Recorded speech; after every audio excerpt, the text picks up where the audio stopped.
আমাদের মনে হয় যে মোটামুটি পড়া শেষ। দুইটা ম্যাথ আছে গ্রিন ফাংশনের, ওইগুলা দেখানোর জন্য তোমাদের ক্লাসটা নিতে চাইছিলাম। আচ্ছা দেখো, গ্রিন ফাংশন জিনিসটা কি। আচ্ছা, আমাদের প্রথমে স্টেট গ্রিন থিওরেম বলছে। আমরা গ্রিন থিওরেম দেখি। বলতেছে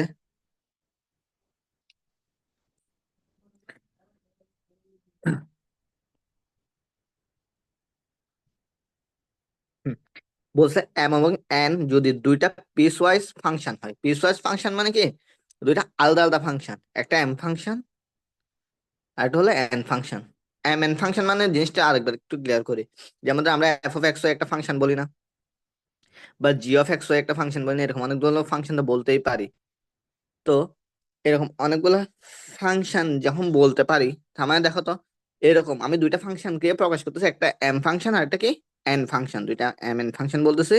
এগুলা কিসের ফাংশন? এক্স ওয়াই এর ফাংশন, লিখেই দিচ্ছে পাশে। এক্স ওয়াই এর ফাংশন কন্টিনিউয়াস, মানে কি ওভার এ ফেজ বা ফেজ সারফেস এস এবং সি। আচ্ছা, একটু এই জিনিসটা বলি। এগুলো একটা কন্টিনিউয়াস ফাংশন। কন্টিনিউয়াস ফাংশন তো আমরা চিনি, মানে কি বিচ্ছিন্ন অবিচ্ছিন্ন। যখন কোনো একটা ফাংশন কোনো জায়গায় ব্রেক করে না, অবিচ্ছিন্ন, কন্টিনিউয়াস। তাহলে একটা continuous function over a surface S, মানে একটা কোনো সারফেস, আমরা কোন একটা এরিয়া ধরে নিলাম, নির্দিষ্ট এরিয়া সারফেস এস এর মধ্যে, সেটাকে কন্টিনিউয়াস। যেমন ধরো, এখানে যদি বলি এই আমি এই সার্ফেসে যদি একটা কাজ করি, মাঝখানে যে বাউন্ডেড সার্ফেসটা আছে ওইটা নিয়ে কাজ করি, তার মানে ওই সার্ফেসের মধ্যে দেখো তো আমাদের ফাংশন দুইটাই কন্টিনিউয়াস না। যেমন আমি আরেকবার এখানে গ্রাফ এঁকে দেখাচ্ছি। ধরো, একটা গ্রাফ হচ্ছে এরকম, একটা গ্রাফ হচ্ছে এরকম। তো দেখো আমি এই যখন এই সার্ফেসটা নিয়ে কাজ করতেছি, এই সার্ফেসটা নিয়ে কাজ করতেছি, তখন এই ফাংশনটা এদিকেও কন্টিনিউয়াস এবং এই ফাংশনটা এদিকেও কন্টিনিউয়াস। আরেক কালার, আরেক কালার দিয়ে আমরা বুঝাই। সেটা হলো এখানে, যেমন ধরো এই জায়গায় দেখো এই কার্ভটা এদিকে গেছে, তো এই কার্ভটা দেখো এই জায়গাটা না আমার এখান থেকে এবং এই জায়গা পর্যন্ত কন্টিনিউয়াস, আবার এই কার্ভটা এই জায়গা থেকে গেছে। তখন মানে এই দুইটা জিনিস দেখো কন্টিনিউয়াস হয়ে গেছে, আমাকে সেটা বোঝাচ্ছে। আমি আরেক এখানে যদি হুম, আবার বলতেছি, যেমন ধরো এরকম একটা কার্ভ এবং এরকম একটা কার্ভ। তো এখানে দুইটা কার্ভ হচ্ছে, আমার এরিয়াটা হচ্ছে এইটা, মাঝখানেরটা, মাঝখানটা এরিয়া। তো দেখো এবার নীল লাইন যেগুলো এই এরিয়াকে বাউন্ড করে রাখছে, এগুলো কিন্তু কন্টিনিউয়াস, কোনো জায়গায় ব্রেক করেনি। তাহলে আমাকে হইতে হবে এরকম, মানে আনব্রেকেবল, কন্টিনিউয়াস হইতে হবে। আচ্ছা, তাহলে দেখো কন্টিনিউয়াস এবং কি একটা নির্দিষ্ট সারফেস এস এবং সি, একটা কার্ভ সি। কার্ভ সি মানে কি, আমরা লাইন ইন্টিগ্রাল যেরকম একটা সি কার্ভ মিন করছিলাম, ওইরকম একটা কার্ভ সি, বাউন্ডারি কার্ভ। দেন আমাকে বলছে ওই কার্ভের একটা ডিফারেন্সিয়াল ভ্যালু, মানে কি এখানে দেখো সি, এবং সেটা কি, এটা দিয়ে কি বোঝাচ্ছে বাউন্ডেড। এটা আমাদের এই যে গ্রাফটার ক্ষেত্রে এরকম একটা পাশ, এরকম একটা পাশ। দেখো তো এই কার্ভ দ্বারা সেটা বাউন্ডেড না? অবশ্যই বাউন্ডেড। তাহলে দেখো তো এই জিনিসটা দিয়ে বোঝায়, এখানে গোল চিহ্নটা দিয়ে বোঝায় কি সেটা বাউন্ডেড। তাহলে দেখো সাথে কি M dx plus N DY, যখন এই জিনিসটা আমরা কি লাইন ইন্টিগ্রাল নেব সি, এই আবার ক্লিয়ার করতেছি, দেখো যদি প্রবলেম থাকে আমাকে একটু জানাও। তাহলে যেটা বললাম সেটা হলো কি, আমরা কি বলতেছি, কার্ভ দিয়ে যখন আমরা সি দিই, তার মানে আমরা কিসের মান বের করি? লাইন ইন্টিগ্রালের মান বের করি। কার্ভ দিয়ে যখন আমরা এস দিই, তখন আমরা কিসের মান বের করি? সারফেস ইন্টিগ্রালের মান বের করি। কার্ভ দিয়ে যখন আমরা ভি দিই, তখন সেটা কিসের মান বের করি? ভলিউম ইন্টিগ্রালের মান বের করি। তাহলে আমি প্রতিটা জিনিস স্টেপ বাই স্টেপ বের করি। তো আমাকে এখন যদি কোশ্চেনটা বলছে, মানে গ্রিন থিওরেম বলতেছে ওই লাইনগুলোর মধ্যে যখন আমরা কি একটা লাইন ইন্টিগ্রাল বের করব, এবং সেটা যখন আমি আবার কি এইরকম ফর্মেটে সারফেস ইন্টিগ্রাল বের করব, দুইটা কি হয়ে যাবে? সমান হয়ে যাবে। এটা আমরা ওই যে এর আগে একটা ডেরিভেটিভ নিয়ে আমরা যে বিষয়টা পড়ছি, যেমন এর আগে কি পড়ছিলাম, ডাইভারজেন্স থিওরেম পড়ছিলাম না একটা। ডাইভারজেন্স থিওরেমে এই দেখো, আমি ডাইভারজেন্স থিওরেম দেখাই। ওইখানে একটা জিনিস কি ছিল, বলছে কি ডাইভারজেন্স থিওরেমে ছিল কি, আহ, এই যেমন ধরো এইটার ইন্টিগ্রেশন কার সমান? এই জিনিসটা সারফেস ইন্টিগ্রেশনের সমান। তো এখানেও সেম গ্রিন ফাংশনের জিনিসটা কি বলতেছে? বলতেছে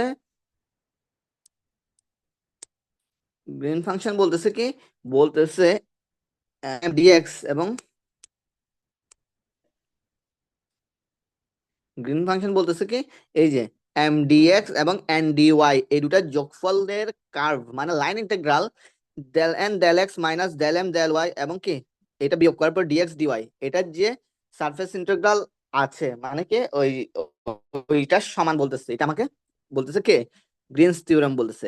এখন এই জিনিসটা গ্রিনস থিওরেম এই জিনিসটা বললো ঠিক আছে, এখন গ্রিনস থিওরেম এই জিনিসটা বললো, এটা আমি কিভাবে বুঝবো? এটা গ্রিনস থিওরেমের প্রমাণ পড়লে আমরা বুঝতে পারবো, তবে গ্রিনস থিওরেমের প্রমাণটা একটু বিশাল, এটা সেজন্য তোমাদের এখানে ইনক্লুড করাই নাই। তোমাদের বোঝা গেছে, তোমাদের প্রশ্নগুলো সম্ভবত 5 মার্কস বা 10 মার্কসের হয়। তো এখানে গ্রিনস 10 মার্কসেরও হয় না, একসাথে 5 মার্কস হয়, 5 মার্কস 5 মার্কস এরকম চুজ করতে দেয়। তো এখানে কোয়েশ্চেন গুলাতে এই জিনিসগুলো সেজন্য ইনক্লুড করা নাই, কারণ গ্রিন থিওরেম এমন একটা বড় জিনিস, সেটার মার্কস 15 দিলেও ভুল হয়ে যায়।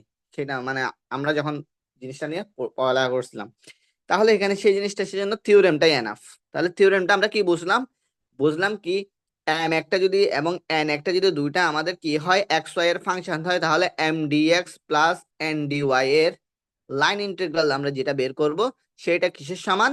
ওই ডেরিভেটিভ টার্ম গুলার বিয়োগফলের সারফেস ইন্টিগ্রালের সমান।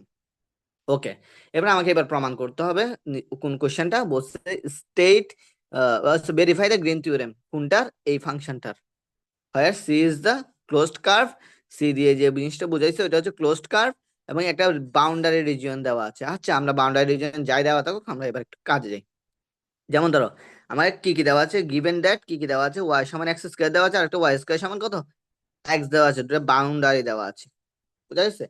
নাও আমাকে এবার বের করতে বলছে, নাও ফ্রম 1 and 2 যে ইকুয়েশন দুটা দেওয়া আছে ওগুলো থেকে আমরা কি কি পাই একটু আমরা এবার দেখি। দেখো তো, ওইগুলো থেকে আমরা পাই কি, আহ আচ্ছা, দুটাকে আমরা একত্র করি, এই দুটাকে আমরা একত্র করি তাহলে কি পাই দেখি। ওয়াই সমান বলতেছে কত, এক্স স্কোয়ার, তো আবার কি ওয়াই স্কোয়ার সমান এক্স বললো না একটা, ওয়াই স্কোয়ার সমান এক্স বললো না? তো ওয়াই স্কোয়ার সমান যদি আমি এটা যদি ওয়াই স্কোয়ার করি তাহলে এটা কত, এক্স টু দি পাওয়ার 4 না? এবার ওয়াই স্কোয়ারের জায়গায় যদি আমি এক্সটাকে বসাই দিই তাহলে দেখো তো x equal to x to the power 4, সুতরাং x to the power 4 minus x equal to কত, 0। এবং এটা সলভ করলে আমরা এক্স এর কয়টা মান পাইলাম, দুইটা মান পাইলাম। তাহলে দেখো এক্স এর যখন দুইটা মান পাই গেছি, তখন আমরা কি করতেছি, দেখো এক্স এর দুটা মান পাইছি, তখন কত, আমরা এক্স ইকুয়াল যখন 0 বসাচ্ছি তখন ওয়াই এর একটা মান পাইছি, এক্স ইকুয়াল যখন 1 বসাচ্ছি ওয়াই এর একটা মান পাইছি। অ্যাকচুয়ালি এটা কি পাইছি, এটা পাইছি হচ্ছে আমাকে দুইটা ইকুয়েশন দেওয়া, একটা ইকুয়েশন এরকম আর একটা ইকুয়েশন এরকম, ওরা যে এই দুইটা বিন্দুতে ছেদ করছে আমি এই ছেদ বিন্দুগুলা বের করছি আলটিমেটলি, বুঝা গেছে? কেন ছেদ বিন্দুগুলা বের বের করছি, তখন আমাকে কি বের করতে হয়, এরকম ছেদ বিন্দুগুলা বের করে ওর মাঝের এরিয়াটা নিয়ে কাজ করতে হয়। তাহলে এখানে তো পয়েন্ট এটা যখন পাইছো, আরেকটা পয়েন্ট এটা যখন পাইছো, আমি যখন এই কার্ভ গুলোর এরিয়া বের করব, একটা এরিয়া বের করব, তখন কি আমার ওই পয়েন্ট দুটাকে অবশ্যই কি লিমিট পয়েন্ট হিসেবে আমাকে কাজ করতেই হবে। তাহলে দেখো পরের পয়েন্টে, দেখো তো আমাদের এবার আসি, আমাদেরকে কি কি দেওয়া আছে, একটু আমরা উপরে যাই। দেখো একটা কার্ভ এটা দেওয়া আছে, যেখানে তার মানে আমরা এম ইকুয়াল টু কি পাইছি দেখো তো, 2xy মাইনাস এক্স স্কোয়ার না? কারণ কি আমার এই জিনিসটার সাথে কম্পেয়ার করো, এন ইকুয়াল টু কত পাইছি, এক্স প্লাস কত, ওয়াই স্কোয়ার পাইলাম না? দেখো এই অংশটা এবং এই অংশটা, একটা এম আর একটা কি এন, এই দুটা জিনিস আমরা পাইলাম। তাহলে এম এন এর মান যখন আমরা পেয়ে গেছি, তাহলে আমরা যাই পরের পেজে। দেখো আমাকে এবার কি বের করতে হবে, লেট এম ইকুয়াল টু এটা, এন ইকুয়াল টু এটা, এবং আমার কাছে কার্ভ কোনটা দেওয়া ছিল, এই জিনিসটা দেওয়া ছিল কিনা। এখন এই জিনিসটা কোথা থেকে কোথার মধ্যে বের করতে হবে, আমরা একটু আগে লিমিট পেয়ে গেছি, আমরা কোন সাইডে বের করতেছি, দেখো আমরা একটু, যেমন 0 0 থেকে কত কতর মধ্যে বের করতেছি, 1 1 এর মধ্যে কিন্তু বের করতেছি। তাহলে দেখো আমাদের লিমিটটা কত, 0 থেকে 1 হয়ে গেছে, 0 থেকে কত 1 হয়ে গেছে, এবং 0 থেকে 1 এর মধ্যে জিনিসটা সলভ করলে দেখো এটার একটা মান চলে আসছে, কি চলে আসছে, এটা একটা দেখো 7/6 একটা মান চলে আসছে। তাহলে এখানে সিম্পল ক্যালকুলেশন, এখানে তোমাকে প্রমাণেরও কিছু দেয়া নাই, তুমি এম এর মান এবং এন এর মান এইটাই তোমাকে প্রশ্নে দেওয়া আছে, এবং আমি এই জিনিসটা কোথা থেকে সলভ করতে হচ্ছে, আমাকে লিমিটটা বের করে, ওই যে দুইটা কার্ভ দেওয়া আছে, দুইটা কার্ভের মধ্যে যে লিমিটটা পাইছি ওই লিমিট গুলা থেকে বের করে আমরা রেজাল্টটা বের করছি। তাহলে এটার মান চলে আসলো। এরপরে দেখো এই জিনিসটা যদি চলে আসে, এরপর আমার কাজ কি? আচ্ছা, এরপর দেখো আমাদের যে জিনিসটা, প্রথমটা দেখো তো।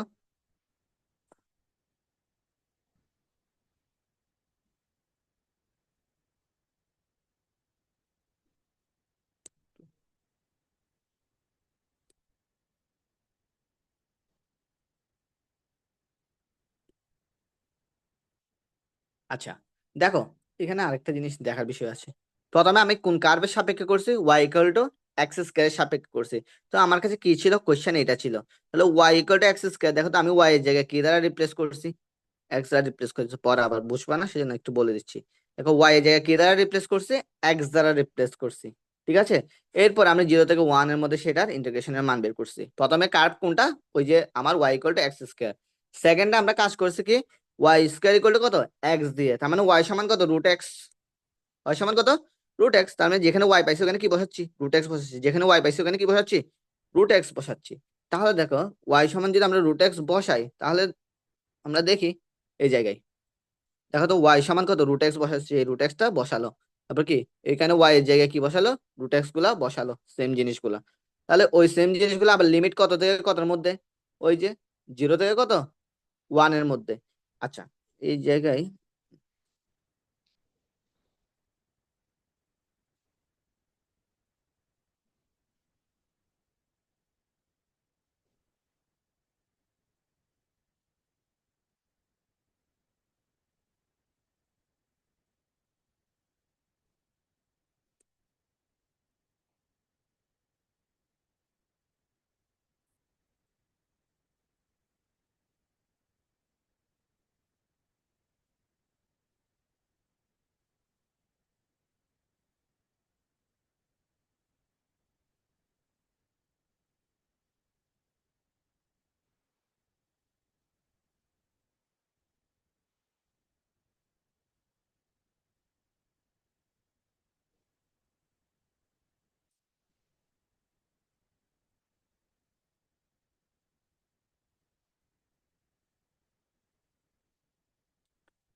স্যার মাইক অফ তো মনে হয়। স্যার কথা শোনা যাচ্ছে না। আচ্ছা ঠিক আছে, বুঝছি, মাইক অফ। ঠিক আছে, ওপেন করছি। দেখো আমরা যে জিনিসটা বলতে চাচ্ছিলাম সেটা আবার বলতেছি। দেখো আমরা যখন একটা ইন্টিগ্রেশনের, আমাকে দুইটা জিনিস দেওয়া আছে, দুইটা কার্ভ দেওয়া আছে এবং কার্ভ থেকে আমি কি ইন্টারসেক্ট পয়েন্ট গুলা বের করছি। আর এটুকু হলো আমার মূল কাজ, প্রথমত আসছে। এবার একটা জিনিস দেখো তো, আমরা যে ইন্টিগ্রেশনের এরিয়া বের করতাম তখন এই জিনিসটা করতাম কিনা একটু খেয়াল করো। ধরো এই একটা কার্ভ, এই একটা কার্ভ, আমি এই এরিয়াটা বের করব। এখন দেখো এই এরিয়াটা বের করতে গিয়ে আমি প্রথমে কি করতাম? প্রথমে কি করতাম কি, ধরো এখানে পর্যন্ত, মানে এই লিমিট থেকে এই লিমিট পর্যন্ত এরিয়াটা বের করতাম প্রথম কার্ভের জন্য। ঠিক আছে, এরপরে কি করতাম? প্রথম কার্ভের কাজ শেষ হলে দ্বিতীয় কার্ভে চলে যেতাম। দ্বিতীয় কার্ভ থেকে কি করতাম? এই পাশে যদি দ্বিতীয় কার্ভ থাকতো, তখন এই লিমিট থেকে এই লিমিটের দ্বিতীয় কার্ভের এরিয়া বের করে কি বিয়োগ করে দিলে এই এরিয়াটা চলে আসতো না? আসতো কি না? এই জিনিসটা চলে আসতো। তাহলে আলটিমেটলি আমাদের হচ্ছে কি মাঝখানের ভ্যালুটা বের করা, মানে আবার যদি আরো একবার দেখাই, তাহলে হচ্ছে আমার এই কার্ভ এবং এই কার্ভ দ্বারা এই বাউন্ডেড এরিয়াটা বের করা। সেজন্য আমাকে প্রথমে এই কার্ভের উপরের কার্ভের জন্য এই এরিয়াটা বের করা এবং দ্বিতীয় কার্ভের জন্য এই এরিয়াটা বের করা, ঠিক আছে? তাহলে উপরে প্রথমে আবার বলতেছি, যেমন ধরো এই কার্ভের জন্য প্রথমে এই এরিয়াটা বের করা, তারপর কি এই এরিয়াটা বের করা, মানে এই এরিয়াটা। তাহলে এই কার্ভের এই এরিয়া থেকে নিচের এরিয়াটা যদি বাদ দিয়ে দাও, তখন এরিয়াটা পাবা না? অবশ্যই পাবা। তাহলে দেখো এখানে সেম কাজটা এখানে, তাহলে পরবর্তী পেজে যেটা করা হয়েছে সেটা সেম কাজই করা হয়েছে। দেখো প্রথমত আমি y সমান x স্কয়ারের জন্য একটা এরিয়া বের করছি। তারপর দেখো আমরা এখানে দ্বিতীয়টার জন্য এখানে কোশ্চেনে তোমরা চাইলে চেঞ্জ করে নিতে পারবা। যেমন ধরো দ্বিতীয়টার জন্য আমরা y সমান কত রুট এক্স করছি না, রুট এক্সটা বসাই ওইটার মান বের করছি। তাহলে ওইটার মান বের করলে দেখো পরের পেজে, হ্যাঁ এখানে যে জিনিসটা তোমাকে প্রবলেম করতে পারে সেটা বোঝানোর জন্য আমি মূলত একটু পিছনে গেছিলাম। এই দেখো 1 থেকে 0 দেওয়া, ওইটা বলা 1 থেকে 0 দেওয়ার দরকার নেই, তুমি 0 থেকে 1 এর মধ্যে করবা। কেন করবা? আমি বলছি প্রথমটা ইন্টিগ্রেশন I1, প্রথমটা ইন্টিগ্রেশন মানে কি এইটা, যেটা আমরা কি প্রথম কার্ভের জন্য করছি। এবং দ্বিতীয়টা ইন্টিগ্রেশন কত? I2, দ্বিতীয়টা ইন্টিগ্রেশন কত? এটা হচ্ছে I2। তাহলে আমার দেখো তো একটা থেকে আরেকটা বাদ দিতে হবে বললাম না? ওরা এই 1 থেকে 0 করার কারণটা হচ্ছে ওরা কারণ কি বাদ না দিয়ে উল্টা ভাবে করতে চাইছিল, তো ওইটা আমার দরকার নেই। আমার I2 বের করে একটা থেকে আরেকটা বিয়োগ করলে কি চলে আসে, মাঝখানে যে এরিয়াটা আছে সেটার ক্ষেত্রফলটা কি চলে আসবে। বুঝা গেছে? তাহলে সেটা ওদের নিয়মে করার কোনো প্রয়োজন নাই। তুমি 1 থেকে 0 মধ্যে ইন্টিগ্রেশন দুইটা বের করবা এবং দুইটা বের করে একটা থেকে আরেকটা বিয়োগ করবা। কেন বিয়োগ করবে সেটা আমি বলে দিলাম এতক্ষণ ধরে। বুঝা গেছে? মাঝখানের এরিয়াটা বের করার জন্য। এরপরে দেখো আমার রাইট সাইডটা প্রমাণ করব। রাইট সাইডের জন্য প্রমাণ করার জন্য এটা করতে হবে। একইভাবে কি এভাবে জিনিসগুলোতে কি আগাতে হবে। তো জিনিসগুলো আগাতে গেলে আমাকে প্রথমত যে জিনিসটা আসে, দেখো আমার জিনিসটা কি ছিল, ওয়াই সমান এক্স স্কোয়ার থেকে কত পর্যন্ত, ওয়াই সমান কত রুট এক্স পর্যন্ত আমাকে দেওয়াই ছিল। ওয়াই সমান এক্স স্কোয়ার আর একটা কত, ওয়াই সমান রুট এক্স। এটা হলো কি ওয়াই এর জন্য লিমিট। আর এক্স এর জন্য লিমিট কত, 0 থেকে কত পর্যন্ত পাইছিলাম, 1 থেকে 1 পর্যন্ত পাইছিলাম। এটা কিন্তু আমরা পাইছি। তাহলে দেখো আমাদের ওই যে ডাবল ইন্টিগ্রাল যে সিস্টেম গুলো আছে, ডাবল ইন্টিগ্রালে কাজ করা হয়েছে। প্রথমে কি ওয়াই এর জন্য কত এক্স স্কোয়ার থেকে রুট এক্স, কিন্তু হচ্ছে এই জায়গাটা ঠিক আছে, এন এর মান আমরা পাইছি প্রশ্ন থেকে, এম এর মান পাইছি। এন এর মানকে এক্স এর সাপেক্ষে ডিফারেন্সিয়েট করা হয়েছে, এম এর মানকে ওয়াই এর সাপেক্ষে ডিফারেন্সিয়েট করা হয়েছে, এবং এই রেজাল্টটা আসছে। এবং কোন রেজাল্ট আসছে বলতেছি, আমরা এই রেজাল্টটা পাইছি। কারণ এই রেজাল্টটা যখন পাইছি, এবার লিমিট গুলাকে আমরা অ্যাপ্লাই করছি, ওয়াই এর লিমিট এক্স এর লিমিট, এবং এই লিমিট অ্যাপ্লাই করে আমরা ডাবল ইন্টিগ্রাল এখানে অ্যাপ্লাই করছি। ডাবল ইন্টিগ্রাল যখন অ্যাপ্লাই করছি, তাহলে দেখো এখানে ডাবল ইন্টিগ্রালের মানগুলা বসাচ্ছে, দুইটা রেজাল্ট বসানোর পর 1/30 চলে আসছে। তাহলে লেফট হ্যান্ড সাইড এবং রাইট হ্যান্ড সাইড সমান হয়ে গেছে, গ্রিন থিওরেম ভেরিফাইড।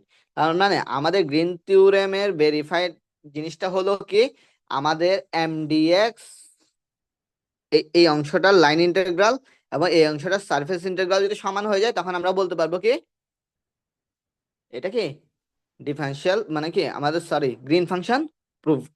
পরীক্ষায় এরকমই কোশ্চেন আসবে। যেমন ধরো এখানে আরেকটা কোশ্চেন আছে, এইটা সেম ভাবে গ্রিন ফাংশন ভেরিফাইড করতে বলছে। কোন এখানে কি সবকিছু ঠিক আছে তোমার ওই কোশ্চেনটার মতো।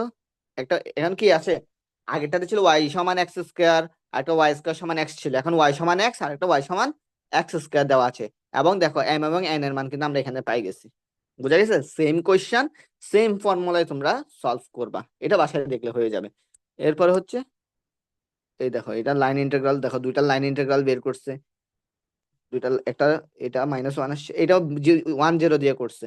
এটা 0 1 থেকে করবা, 0 1 থেকে করলে এটার একটা মান আসবে, এবং কি এটা 0 1 করলে এটার একটা মান আসবে।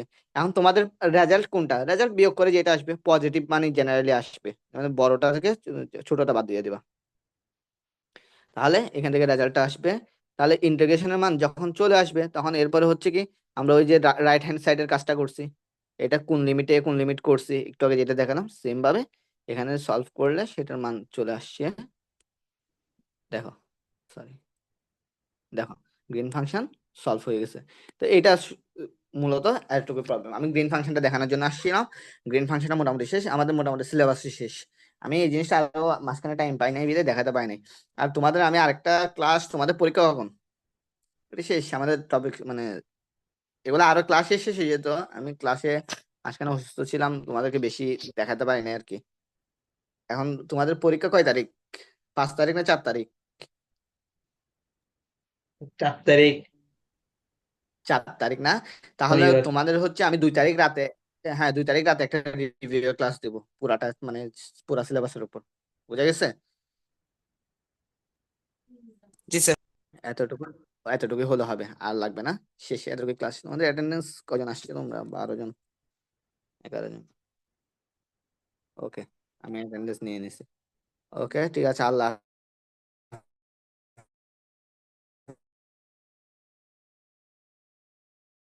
হাফেজ। তাহলে ভালোভাবে পরীক্ষা দেবে আর কি। আচ্ছা স্যার, আসসালামু আলাইকুম।